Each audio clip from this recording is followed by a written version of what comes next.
Hello, hello, beautiful people. Merry Christmas and a Happy New Year. Hope you are enjoying your holidays. My name is Bunona Mutusi, and I am the founder and chairperson of the Safe Space organization, and growth is greater than comfort. Today, I have a very special guest, the person who's been directing the podcast from the sidelines, and someone who's editing the audios for you guys to have a listen to. Very special guest, and she's also my cousin and my friend. Welcome, welcome. Hello, hello. Finally, they dragged me out of the back seat to the front. I am Keaoleboga Moiloa. I'm bringing you the content. Right.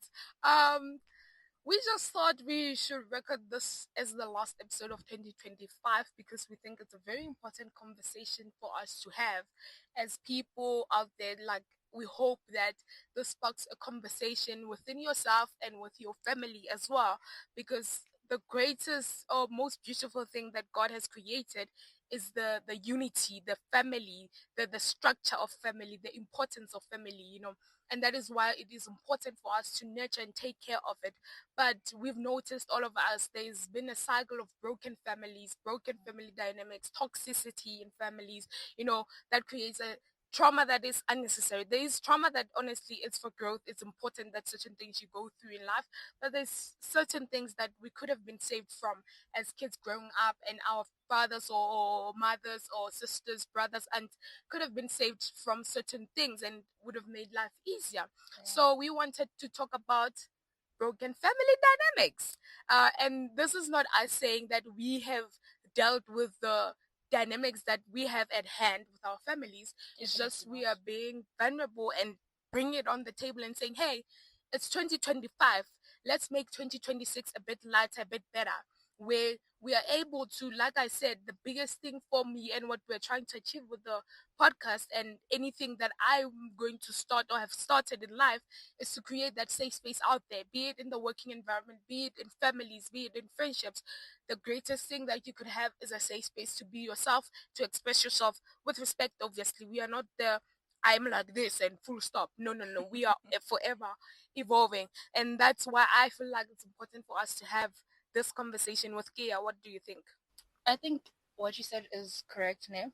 But on my view is at least let it be talked about. Let it be out there. Let it be an open conversation. Because we can't just expect, broken families are now magically fixed without anyone talking. Mm-hmm. If both sides of the coin, I guess, are quiet, there's no conversation happening. There's no mending. There's no bridge being built. There's nothing happening there. Yeah. And then it's just gonna stay parallel lines forever. Yeah. So at least with this episode, we can just at least start the conversation. Yeah. Yeah. Right. So for me, those who know me know that I lost my mom when I was young, right? And then I lost my dad recently in 2022. And now I'm left with my siblings, right? I have an older brother, older sister. And we had a conversation and we were like, you know what? The biggest thing you could do is hold yourself accountable, right?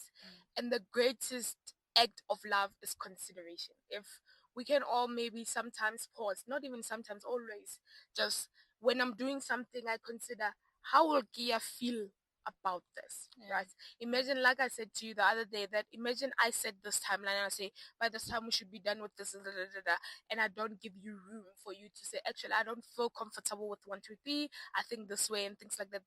It builds frustration in you. It does. And then you act out of compulsion, not out of love, not out of effort or now I'm keeping records. yes. And now the energy shifts, but no one pauses to think, okay, where did all of this start, right? And it takes two to tango, because even on your side you should also be more forthcoming and say, you know what, I don't feel comfortable 1, 2, 3, 4, because honestly we are adults at this point and no one knows every single thing about you. That's true. It is unfair and disrespectful to expect people to always know what you're thinking or what you want in life without talking it through, right? Unless you've communicated it before. This is a different topic now. When you've communicated something repeatedly over and over, you wanting and asking for that particular thing, and this person is not giving you, then they they don't want.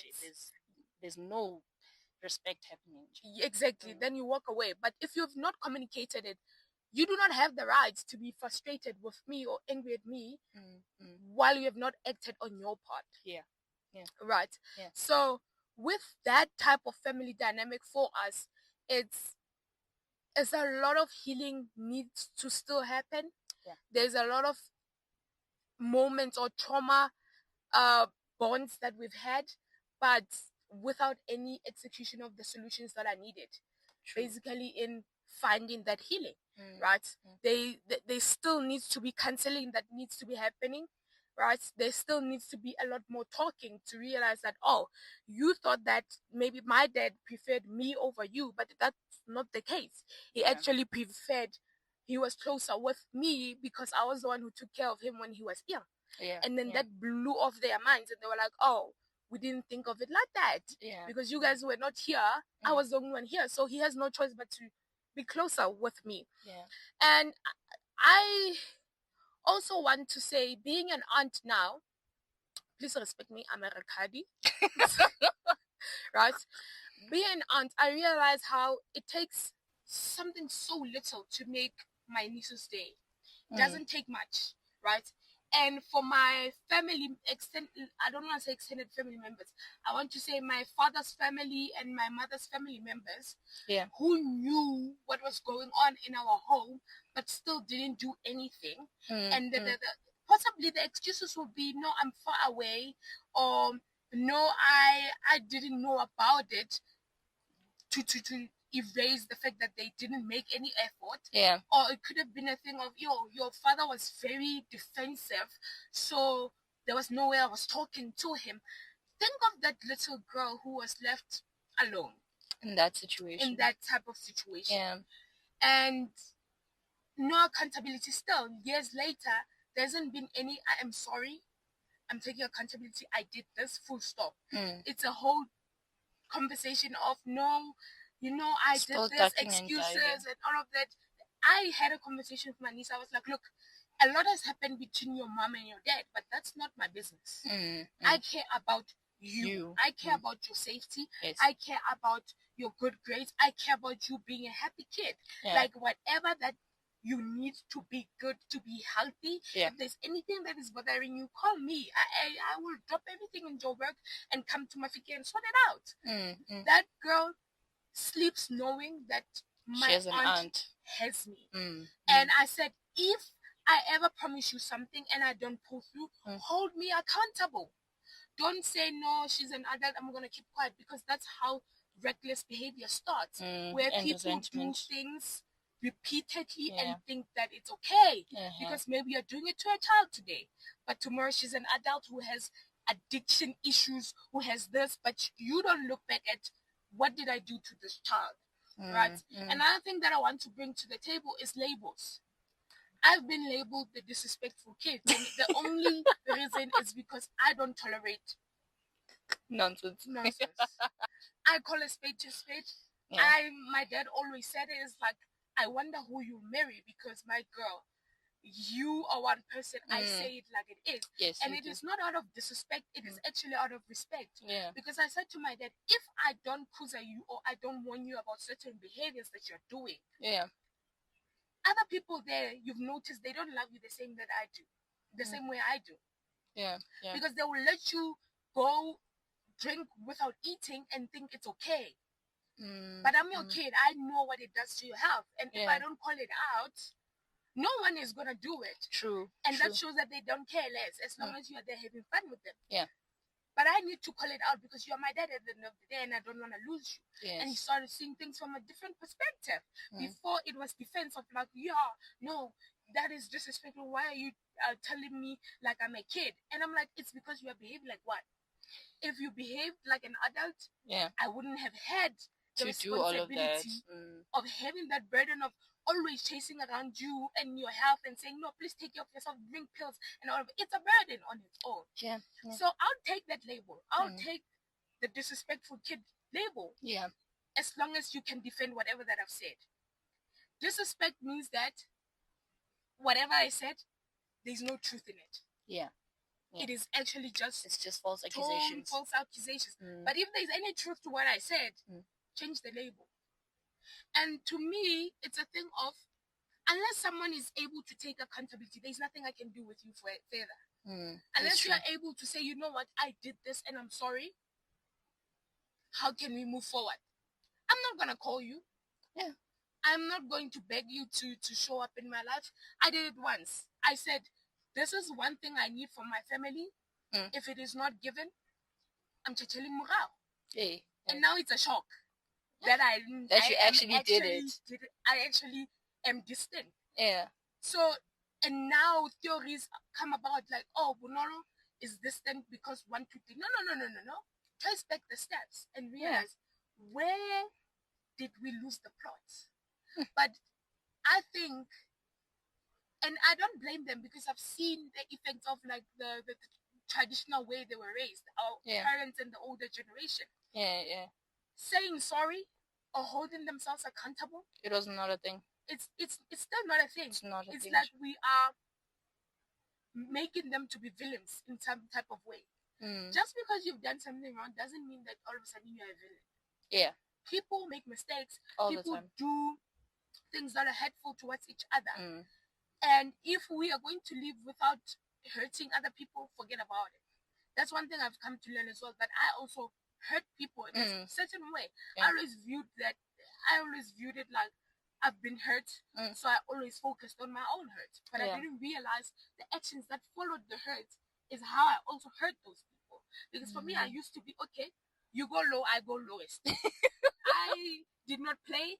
I still have that. Oh my gosh, thank God I am saved. Because if it was not for the man above, the Holy Trinity, people would have seen flames. First of all, this podcast wouldn't even be happening. Our relationship wouldn't even be happening. So, yeah, no.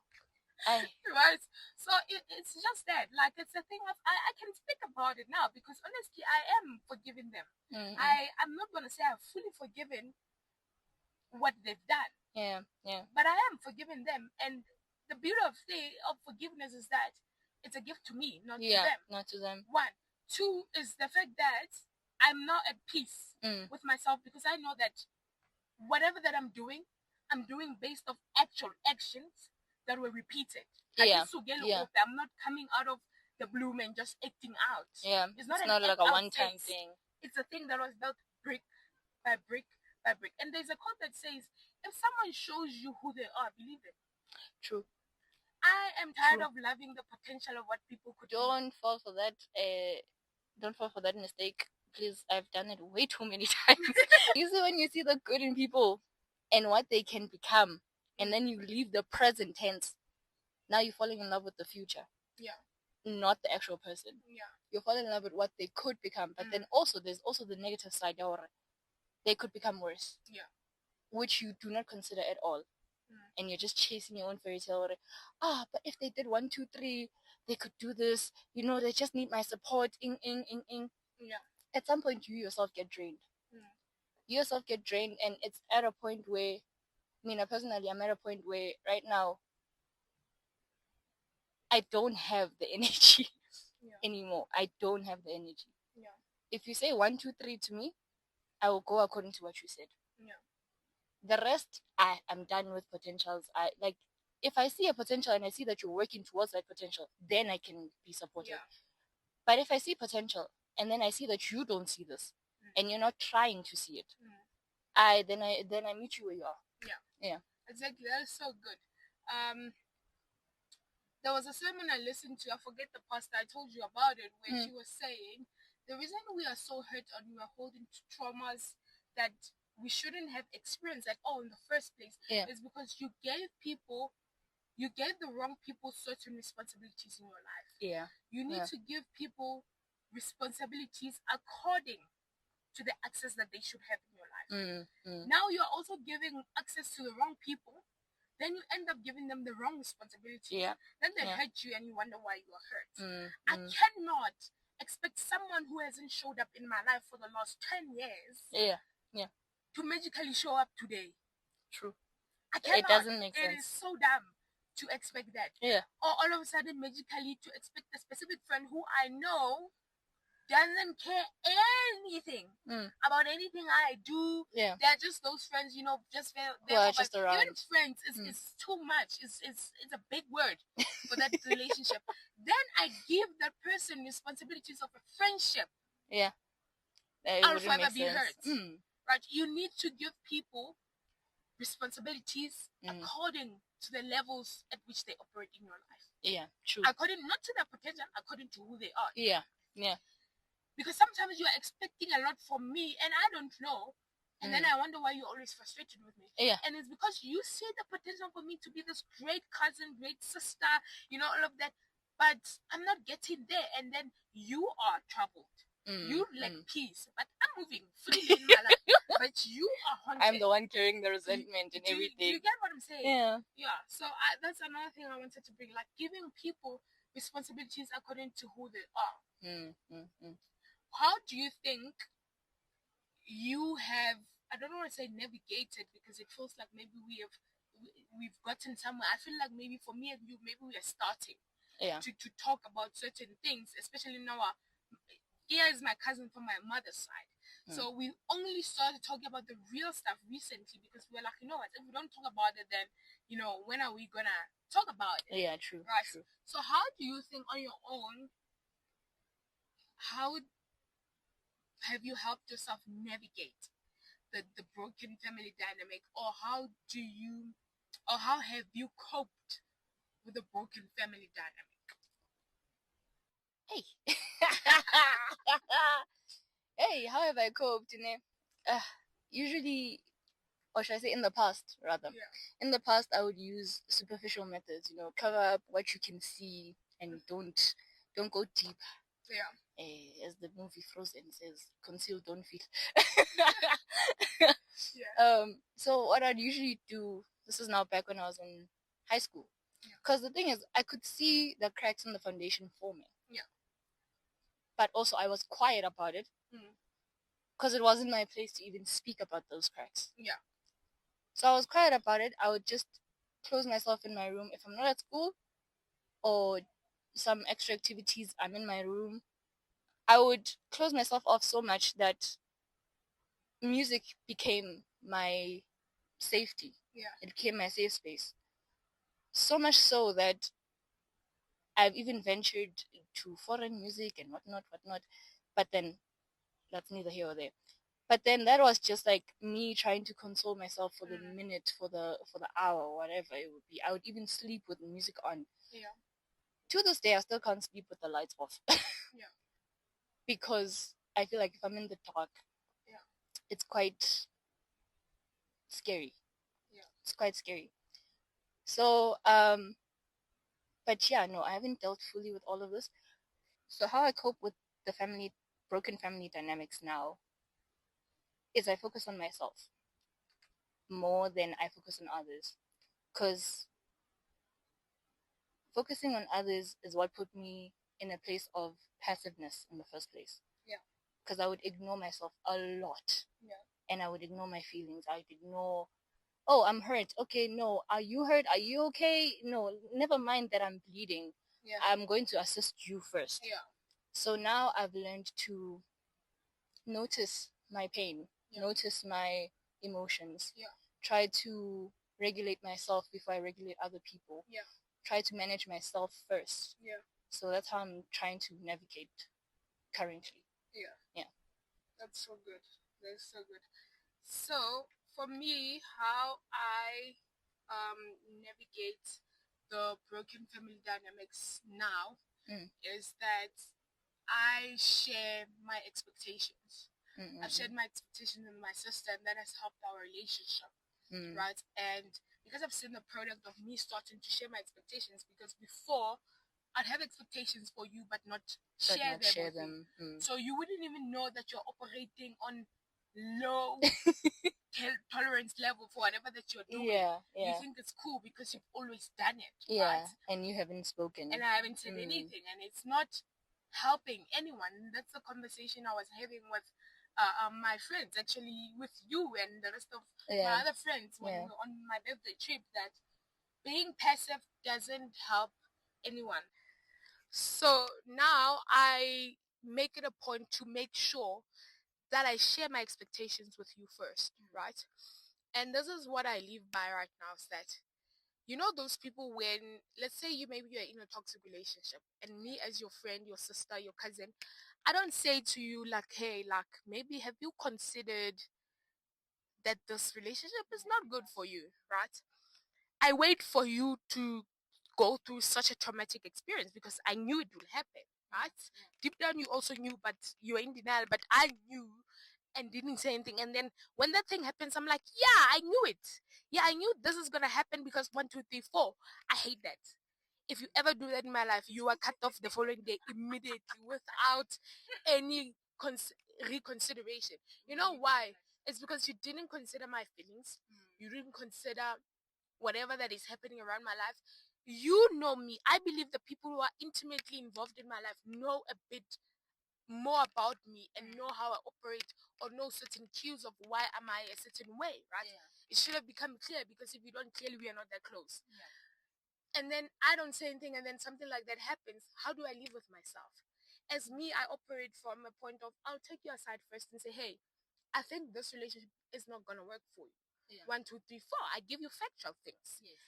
Then if you choose to do whatever you want, because people do whatever they want, it's like the journey of Christianity. Discipling people doesn't say that you have to choose for people or force them, because God is not after prisoners. He is after people who want to worship and praise him in truth and in spirit. So now when Christians are discipling people, they make it like it's a force. Like, if you don't do this one, you are not God. You are not the judgment. You are not the decider. He is saying, go out there and make disciples. Give the people a choice. So in the same way in my relationships now, I give people choices by telling them what I'm for and what I'm not for. If you go for what I'm not for, you stand the risk of being cut off my life. Not because I am such a terrible person or anything, but it's because I respect myself enough now. That I am after peace. I am after stability. Any confusion is not from the Lord. So when you bring destruction into my life, you are not God sent, and you are definitely going to be chucked out. I'm going to remove you like the chaff that you are. So it's either people get themselves together, or I'm not going to now try to make people act a specific way. You'll be tired. You will always be straining because you want this person to be this certain way. And people, remember, people don't think like you.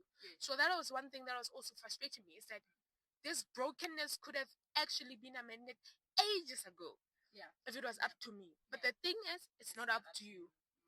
People decide what they want to do, what they want to be like, what they want to happen in lives, and you can't make the choice for them, and it's tough.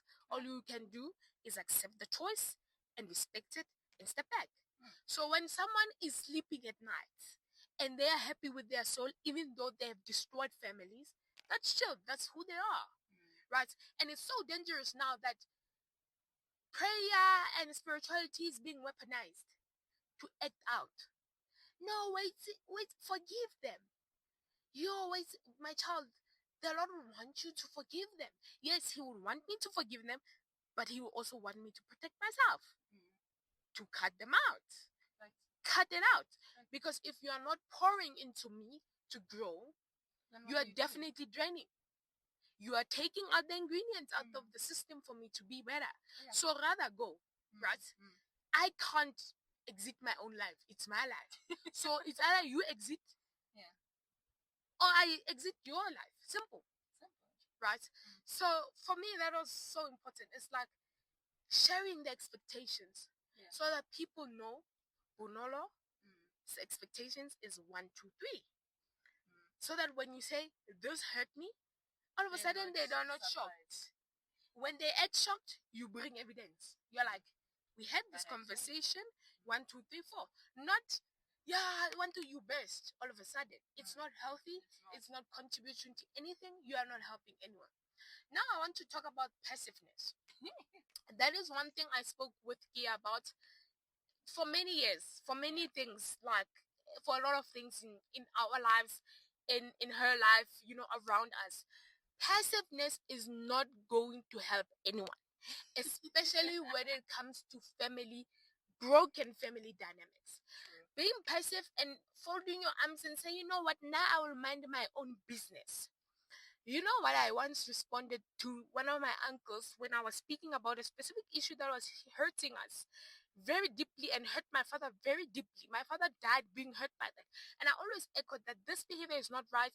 And he saw it from a different perspective. But when he passed, he started seeing it from my point and he cried from like, you've been carrying such weight. I'm like, yes, that's why I've been communicating. Because there's nothing with that issue. There was nothing I could have done. It's an adult matter. If I solved it my own, it would have been, oh, the Mutusi family doesn't respect elders because a child is now coming to sort out this issue. Do you get what I'm saying? Adult issues require adults in our traditional family dynamic in Tswana, right? And when I spoke about it and I said, what are you doing about this? The response was, no, I am a distance away. You know, my freaking things don't concern me. And I asked one question. Listen to what I said. I said, okay, if it happens that I am in Cape Town, maybe Kia is in Mpumalanga, and maybe your house is burning down, and you call me and you're like, I need help. My house is burning down because I'm your friend. I'm your first emergency. You're like, I'm thinking of Bonolo right now. Maybe she will help me. I'm in Cape Town. Do you mean to say as your friend, as your sister, I'm going to say, no, I'm in Cape Town. Doesn't concern me. If you did, you'd hurt me. Exactly. Do you get why I'm distant now? I'm in Cape Town. Sort it down on your own. There's nothing I can do. Habi, I don't even try to call my friends in Mpumalanga. I don't try to call. Yeah, we have Google. You search fire 5 stars or whatever in Mpumalanga. I call on your behalf because when you are panicked, what are you gonna do? Do you get what I'm saying?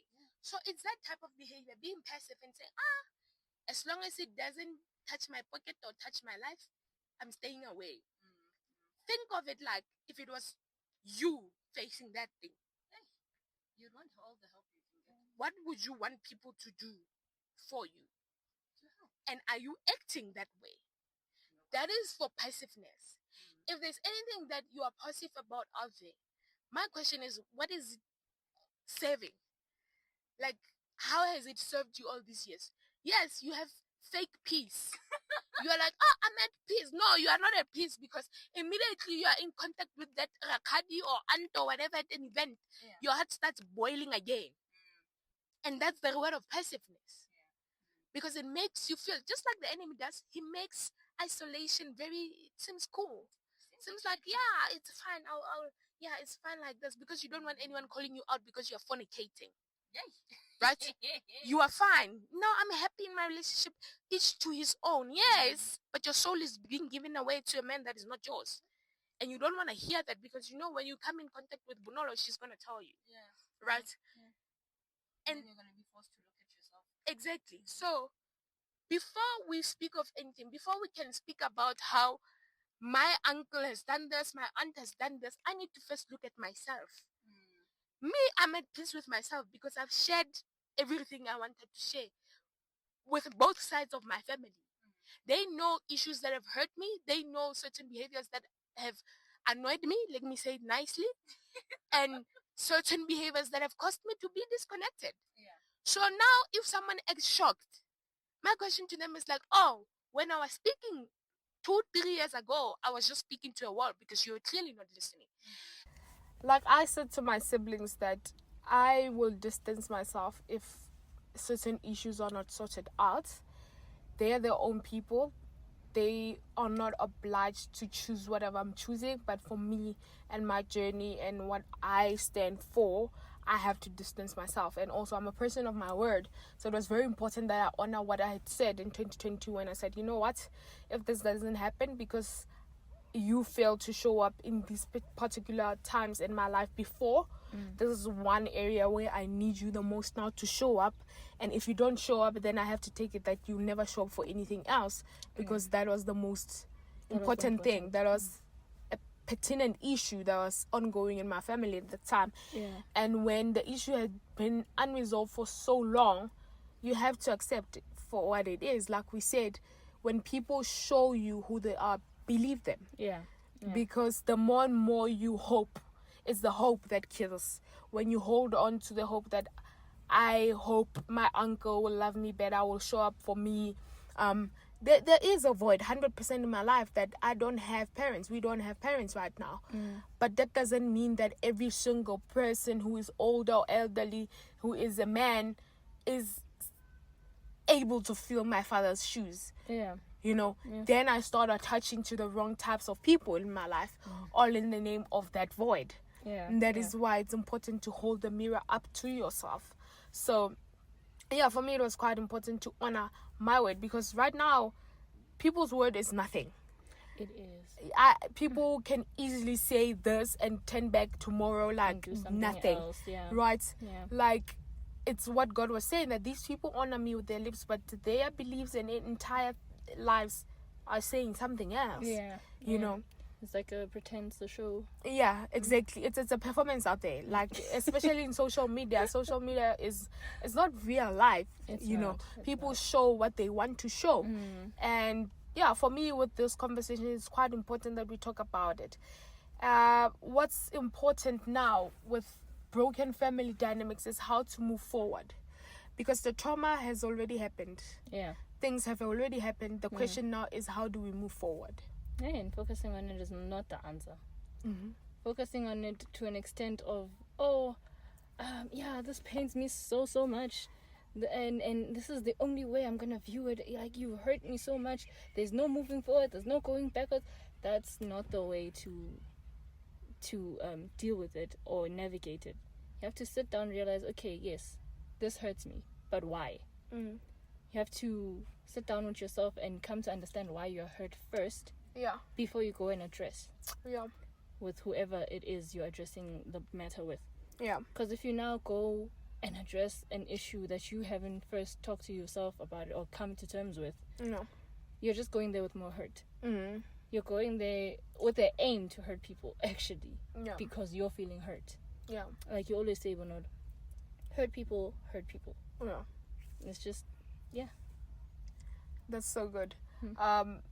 You said something just now that you have to sit with it yourself, and certain situations accept them. Certain people accept them for who they are, not what they could be. Because the more and more, especially this is the part that wrecked me up, okay? Where I had to forgive people who were not even sorry. No sense of remorse whatsoever. It's like life is normal. Let's carry on.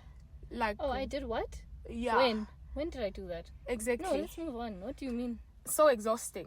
That was so much more hurtful, I think, as a child, having to come to terms that, you know what, I have to learn how to be the bigger person. This is the thing. The painful thing is that people do things to you, but you now have the responsibility of dealing with how they hurt you or how they treat you. Which, that's what comes to life is unfair. It truly has no right or wrong, because someone will hurt you out of nowhere, then you are stuck with the responsibility of dealing with the hurt. But you didn't ask for the hurt. You didn't ask for the betrayal. But now you're left with the responsibility of dealing with it. So now it's, how do we move on? For me, I won't be able to move on unless there's accountability. Unless people are willing to take accountability for their actions, there's absolutely no way I'm moving forward with anyone in life. 100%. Because if you are not going to hold yourself accountable, then I'm going to fail. No, you can't convict someone who does not have a guilty conscience. Absolutely not. For them, they see no wrong in whatever they did. So you are like, you are dreaming or you are crazy. They'll gaslight you like nobody's business. You're overthinking. I didn't mean it like that. Exactly. You're fighting a losing battle. So what's the point for me to move on with someone who's not willing to take accountability what they actually did? And unless that's on the table, I don't think for me I can be able to move forward with anyone who's not willing to take accountability what they've done. And if maybe I saw it wrong, make me see it the way you saw it. Explain your side. Exactly. If I'm wrong, I'll take accountability and say, yo, look, I take accountability for that. That's absolutely wrong. Or things like that. But to make me carry the burden on my own relationships are two-sided. There's two people. Yeah. I can't be the one carrying the relationship through and through. Mm. You have to come to the party. Yeah. I can't beg you to show up in my life if you do not want to show up. I'm not going to beg for love. I'm not going to beg for respect. I'm not going to beg for you to do the things that you need to do. If you're not going to take up your space, that's okay. It hurts, but we still carry on with life. Yeah. Because if I keep on hoarding the things that you keep on doing to me, or keep on holding on to the potential of what could be, I'll forever wait for some people. Yes. Then I don't live my life. Then I'm burnt out, frustrated, living a life full of mental illness, just hate and shit. Exactly, no joy. Then at the same time, I'm drifting further away from God, because God finds it difficult to see himself in me. Yes. His reflection. Because why? I'm holding on to so much pain that is unnecessary. So for me, how to move forward from what was to what is before us is accountability. Unless people are willing to take accountability, don't even pick up that phone with me.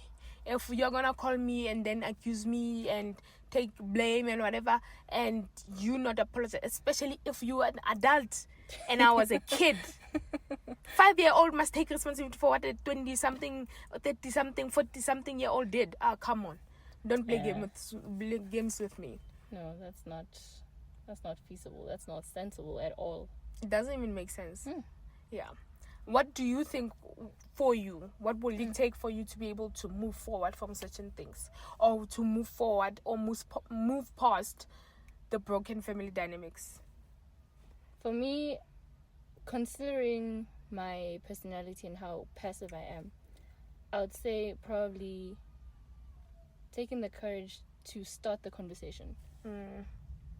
Because the minute I start the conversation, as much as I avoid a lot of things and I keep things to myself, but the minute I actually make an effort to start the conversation, that's when I can now sit with you, and as you said, we now explain the sides and we talk it through and take accountability where accountability is true, So unless, like you've been saying, unless there's a conversation, then there's no moving forward.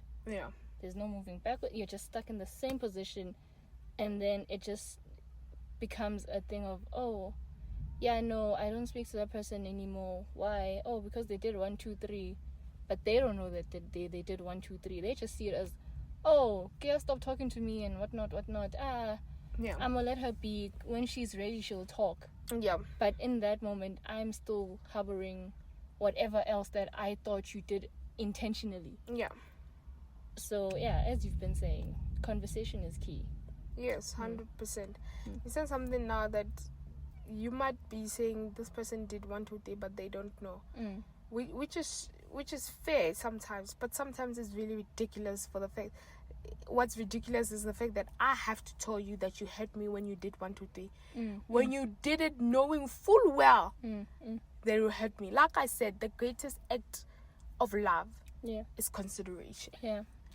You cannot teach that to someone else. You cannot teach people to support you. If someone wants to support you, they will support you. 100%. And for me in 2026, not even 2026, it's not now I've started, sifting through my life and say, like, who actually shows up for me and who doesn't, because I am so tired of putting effort into things and relationships that I'm not getting anything back. And I'm not saying we need to look out for transactional or be in relationship for transactions, like I give this, I take this. No. But what I'm saying is, when you are the person who's always giving, it gets to a point where you become frustrated, burnt out, and now you are hurt. Now you become bitter because you're not getting anything back. And now you're pouring also from an empty cup. Yes. And then you get people who say, we never asked for it. That will hurt you more than anything. So rather assess and say, okay, what relationship or which relationship or what is worthy of me taking the effort and pouring into? because some of the things that we are truly holding on to, or the family relationships that we are holding on to, really truly nothing will ever come out of that one. Yeah, we're just holding on to memories. Yes, exactly. That's all you could do. Cherish the memories that, oh, we're able to have this laugh, but that time is now over now. Yeah. And accept it and be able to move on or with your life or move forward. Yeah. Because certain things will never change, or certain people have shown you that they will never change. So what's the point of you trying to change someone who's not willing to change? There was one other thing that we spoke about that made me say, you know what, let's come and discuss broken family dynamics. It's how me and you have been able to still have a safe space for each other, regardless of what's going on in our homes and in our family, our direct family. Yeah. For me, I would say it's because we slowly but surely, it has not been great, but we have started being able to say, you know what, I have a friend I can offload to. Yeah. And I'm also that friend. It's really truly unfair for you to want a safe space, but you are not participating in creating that safe space. Yeah. So with me and Ikea, we are able to say, you know what, this is what I'm going through, this is what's happening at home. And Kia is able to say, but don't you think 1, 2, 3, 4? And I'm able to take on what she says and think on it and maybe act differently, right? Yeah. You need, as a person, I believe you need people who are going to be able to help you create a safe space, or be your safe space, but at the same time be your growth point. Yeah. Who are going to be able to call out certain behaviors. Because some people, when they tell the story, they tell it from the victim point of view. They are always the victim. They're playing victim of, like, when they are accused, when they are being someone is lying about them, you know. When they are so pure, they love this, they are so pure, they are always so supportive. But if you ask them, name the instances that you've showed up actually for me just in 2025, they cannot. But they title themselves, give themselves, like I said, labels, titling themselves as supportive when they know they are not deep down.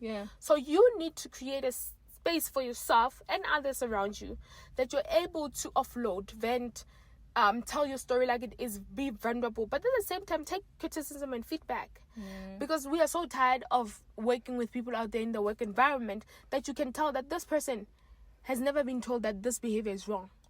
They think it's okay. They've never been told no, even. Exactly. So they think it's an excuse to say, but at home, you're not at your house. Hey, read the room. Please, have some decorum.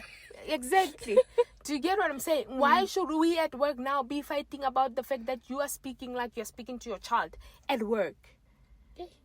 When you know that tone, if someone spoke to you like that, you wouldn't tolerate it. And it's just because of broken family dynamics.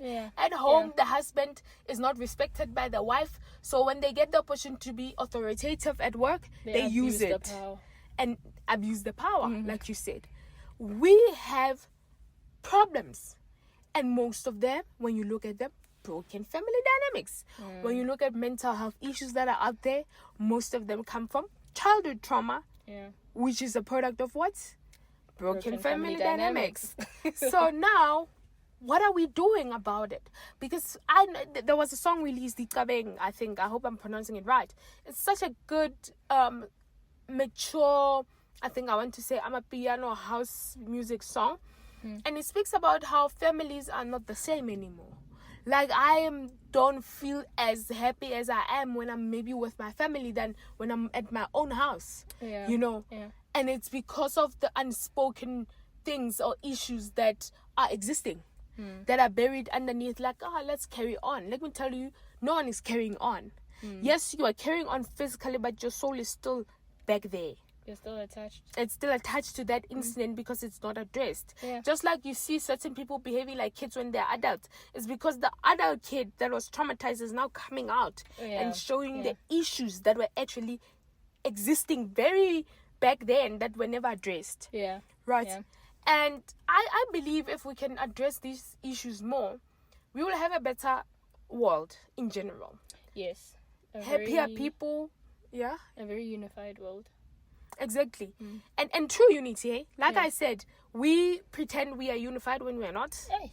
we pretend that we are at peace, fake peace. I'm like, you're not at peace, Shem. But you know what? You are at home, at your house, sleeping. You are crying yourself to sleep because you're hurting. But out there, it's like, not at peace, Shem. Like, you know, and things like pretense. Like, what's the point of that? All that acting when you know you just want community. We are built for community. Exactly. God made it that way. Exactly. We yearn for community. We operate best in a community. We grow better when we are with people.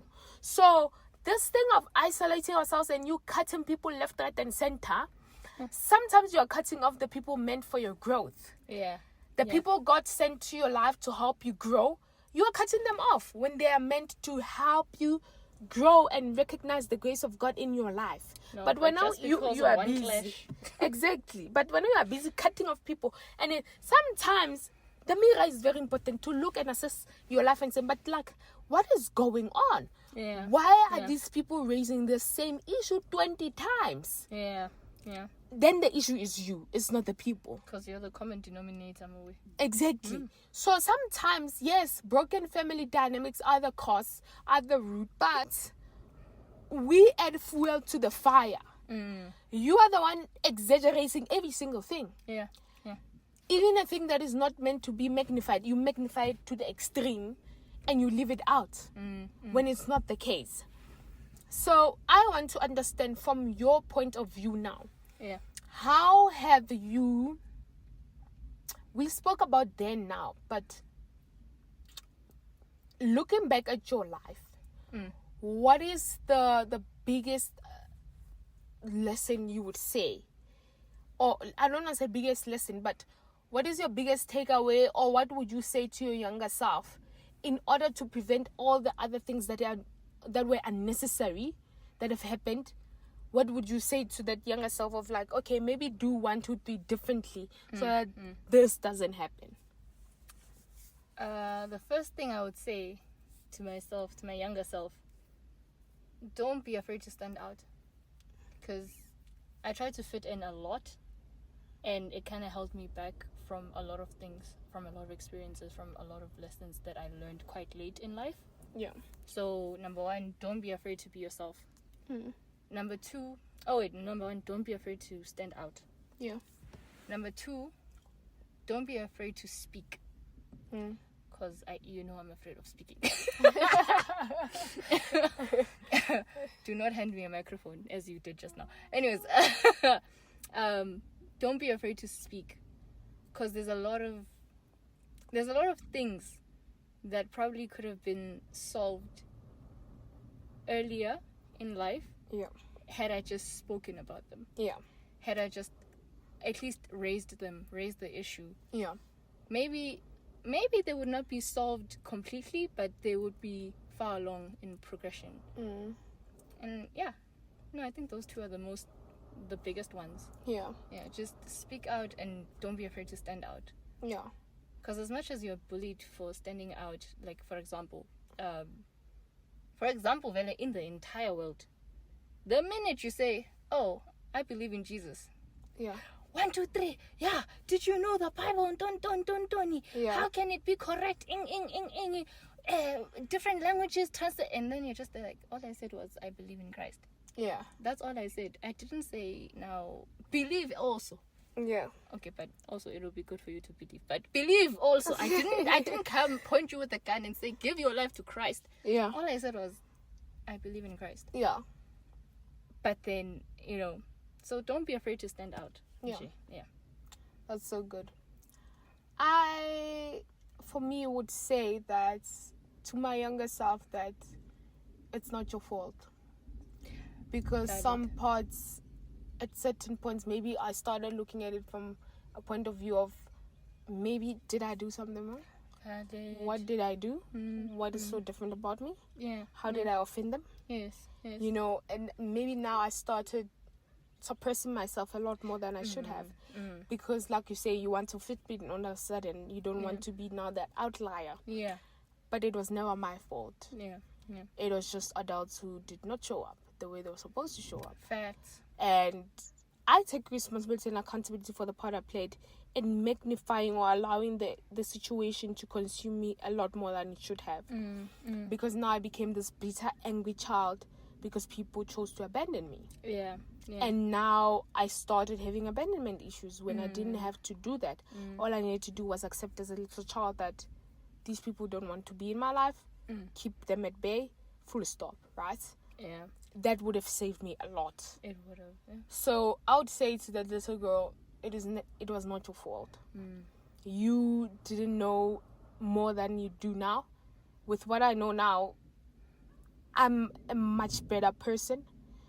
I am a better aunt 100% because of 100%. the lack or the disappointments I faced. Yeah. I show up in a way that I wish someone showed up for me like that. Yeah.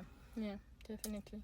My niece sleeps knowing that my aunt is my aunt, like I said. Yeah. And that is something I pride myself in, that, you know what, I'll take all of that I went through, not pass it down to my kids, not pass it down to my nieces and nephews. It ends but with you. It ends with me.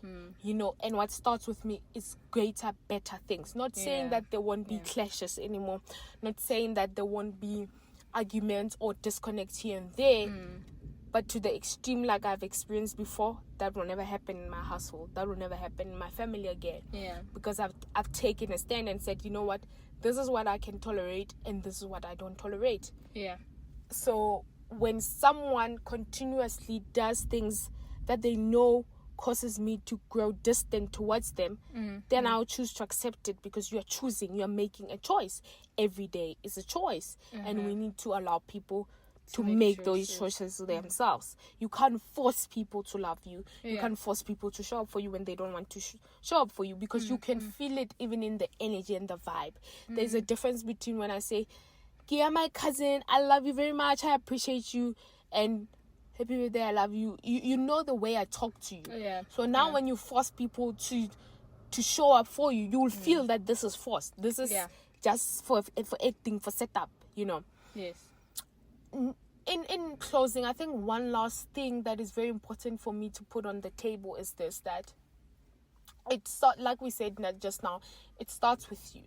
You need to recognize that, how have I contributed to the brokenness that I've experienced in this life? From the moment that you could have made a different choice, how did the choice that you made affect or impact you to this point today? Because it is very important for us to also sit down with yourself and say, yes, this person hurt me. Yes, this person did this to me. But how have I allowed it to consume me to a point of no recognition? Basically, you don't recognize the little girl that you want, like the person that you wanted to be when you were little child. It's very important to hold up that mirror and say, I actually have magnified this by using substances to try and numb the pain, even though I still feel the pain, even it's 10 times more. So that means that you've been in destructive behaviors. You've actually not helped yourself, you've actually destroyed yourself or damaged yourself further. Maybe you have done things that are like fake peace, of like, now I have peace, you have isolated yourself, even though your heart desires for community, desires for family.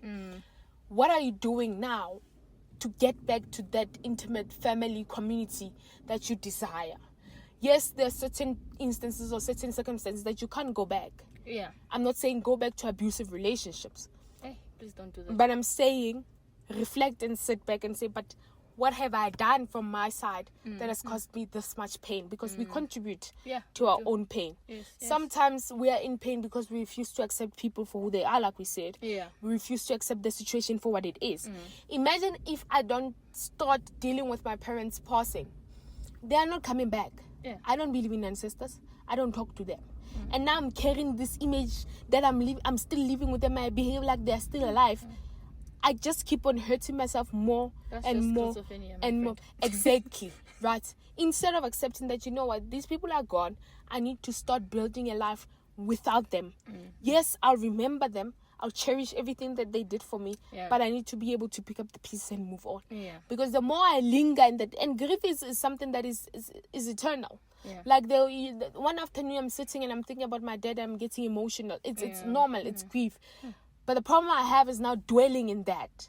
If my father was still alive, if my father this, my father, I will never be able to live my life. So it's important for me to reflect and say, what have I done to magnify this pain? Some of us actually, pain at some point became my identity. Yeah. That's all I knew. I was so scared of Bunalo without pain that whenever I felt like there was no enough pain in my life, I'll look for it and I'll find it very easily. So we need to take a step back and say, okay, our families right now are very broken in a way. Yeah. But what are we doing on our end to ensure that we are moving healthily? Because I don't want people to now practice fake peace or isolation. Yeah, because those don't last, Isham. Exactly, they're just like bandages, and then tomorrow again the wound is fresh. Yeah. You know, when you see the ant again, that your body starts shivering because the anger rises again because you've not dealt with it, you've just buried it. So what are we doing? Yes, we are operating or living in broken family dynamics right now. But what are you doing on your side to ensure that you are not breaking yourself further or damaging yourself further? That's my closing remarks. I don't know what on your side, Gail. What are your closing remarks? Are you aware that your closing remarks is a question? Yes, two of them. It's for people to sit and think on them. You know, if you want to answer, you can answer freely. For me, it was just important to bring it to light so that people, maybe before stepping into 2026 or when they step into 2026, they think on this and they'll be like, but maybe let me take a step back and look at myself. Yeah. Like, how have I added to this whole drama that is happening? Yeah. Okay. In my closing remark, I would like to say, take a step, because even if the change is as small as 0.0001, at least it's something. Yeah. Even if you feel like, oh, I haven't spoken to this person in like ages. What if when I speak to them now, they come with an attitude? At least try. Yeah. At least try. Because if you don't... No, how can I properly say it? If you expect change but are not willing to make the change, then why are you expecting it? Because you're expecting something that you yourself won't do. So yeah, that's my closing remark. Like, take the step. Yeah. You won't know until you start. There's just certain things you won't know until you start. That is so good. So good. And yeah, I hope that this conversation really initiates deeper and more meaningful conversations with yourself, with your friends, with your family. Just start somewhere. We all start somewhere. Me and Gia are not saying we are at a great spot right now. Yeah. But we are better than what we were. Yeah. Maybe a few months ago, a few years ago. You know, and it does take work and it is painful. I do understand people who try to block out certain things, but unless you start, if you are happy with the version that you are right now, okay, cool, great. But if you really want to change and grow and be a better version of yourself, then it does take work. And most of the time, it takes confrontation with the things that you're trying to forget. Yeah. So I do hope that we all have the courage, especially in the coming year, to take those steps that are necessary. To build those relationships that are important in our lives. So that we have stability, we have peace, we have community. Yeah. Right. Cheers, guys. It was lovely hearing from you in the comment section. Keep on bringing the comments. Please do let us know what you want us to tackle in this new year, in this new season. You know, anything is up for grabs with us. So you can just let us know that, oh, I've been waiting to hear about 1, 2, 3, and we'll take it up. Thank you so much. Bye.